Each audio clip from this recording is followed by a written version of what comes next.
Bismillahirrahmanirrahim. Assalamualaikum warahmatullahi wabarakatuh. Acara acara hari ini dari kita untuk kita. Tapi insya Allah ini bukan apa namanya ceramah, tetapi sharing aja ya.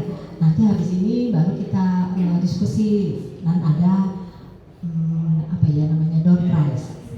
Jadi seperti yang sudah disebutkan tadi, judulnya hari ini, hari tanggal 1 Desember ini bersama-sama di seluruh Indonesia serentak memperingati hari HASTU, Hari AIDS Sedunia. Indonesia termasuk dalam dunia ini.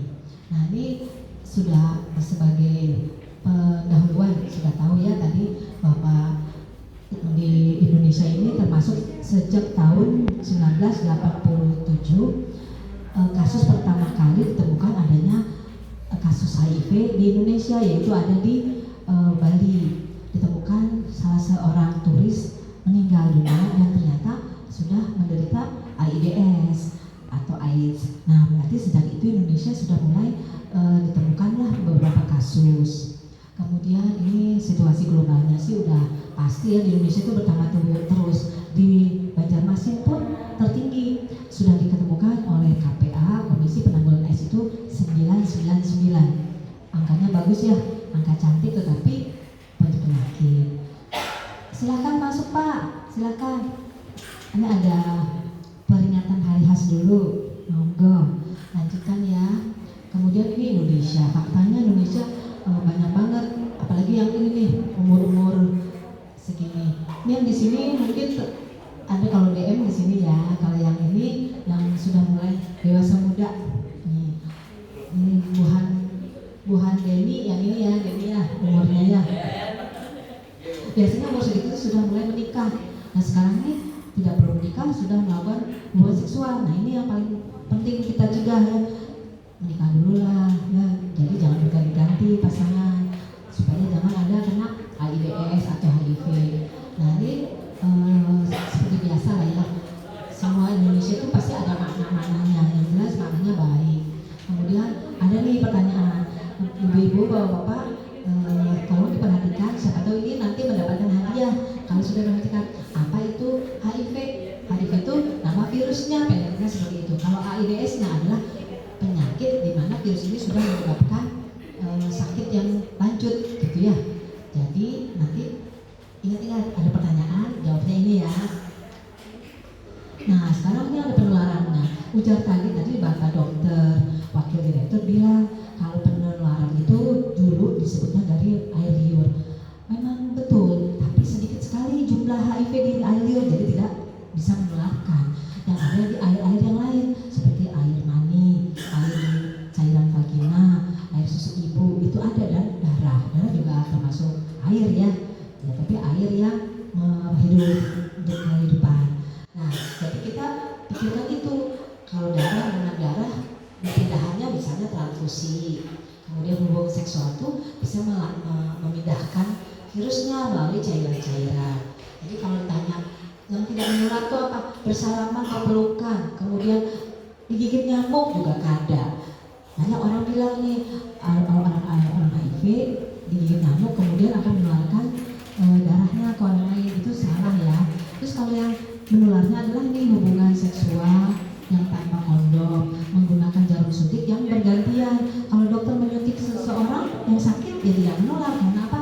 Karena itu satu kali pakai. Kemudian ada lagi nih transfusi darah yang tidak di screening, jadi transfusi tanpa dikasih ditapih dulu. Kemudian ini dari ibu ke anak ketika hamil atau menyusui ya. Nah ini jangan lupa ya, nanti ibu-ibu ada pertanyaan seperti ini. Kalau untuk yang di depan mbak-mbak ya, mbak-mbak dan om, belum ibu-ibu ya. Nah pencetnya itu gampang, tinggal A, B, C, D, E. Kalau misalnya A itu apa sih?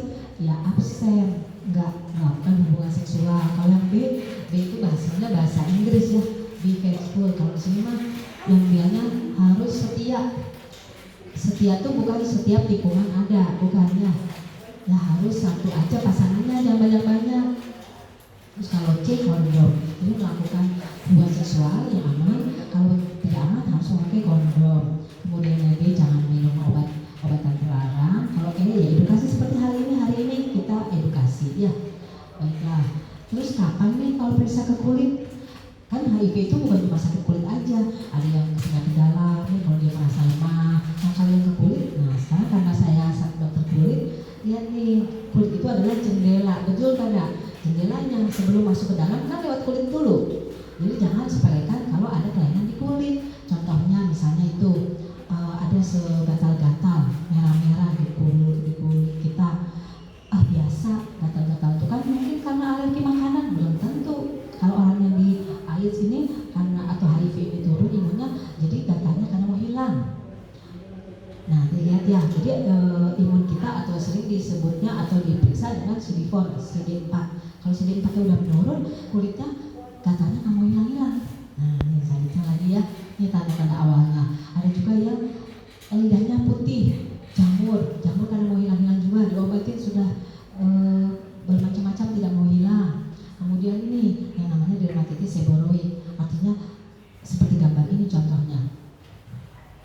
Ada gatalan seperti ini tapi lebih heboh daripada gatal biasa. Nah, lanjutnya ada juga yang pernah lihat ada yang seperti ini, prurigo nodularis nih, kalau nodularis saya lihat ini. Nah, lalu kita pikirkan apakah ini ada penurunan imun. Kemudian ini herpes zoster yang heboh, bukan cuma yang sedikit aja. Kemudian ada kayak gini, ada di kulit ada benjolan-benjolan yang isinya virus. Lagi ya.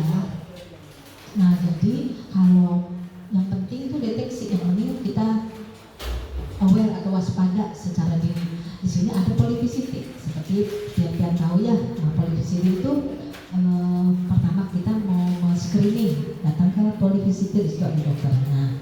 Kemudian obatnya ada juga. Jadi bisa sembuhkah HIV itu? Bukan sembuh nama, tapi sembuh itu bukan hilang virusnya tidak mati, tetapi tidak menyebabkan penyakit yang memperparah. Misalnya orang sudah ada virusnya tidak mati, tetapi tidak menjadi sakit yang lebih parah. Jadi harus minum obat seumur hidup. Ini obatnya. Kemudian pasiennya juga diberitahu minum obatnya itu seumur hidup untuk yang HIV ini. Kemudian kita punya slogan, yang dijauhi bukan orangnya tetapi penyakitnya. Jadi orangnya tetap aja kita hidup bersama, jangan malah stigma atau dibuatkan saja rumah di rumah aja. Ada seperti itu. Jadi ada orang keluarga yang mengucilkan pasien-pasien HIV yang dibuat jauhkan dari kehidupan masyarakat. Baiklah, ini mungkin kesimpulannya tadi ya, HIV itu bisa dikontrol, jadi jangan takut. Kemudian ada dokter kulit, kalau misalnya ada kulit segera konsultasi dengan dokter kulit. Kemudian kita harus berani tes, jangan takut tes. Biasanya takut karena mau diperiksa. Di sini semua sudah tes HIV ya? Bedah, jawabnya bedah ya, belum dan sudah.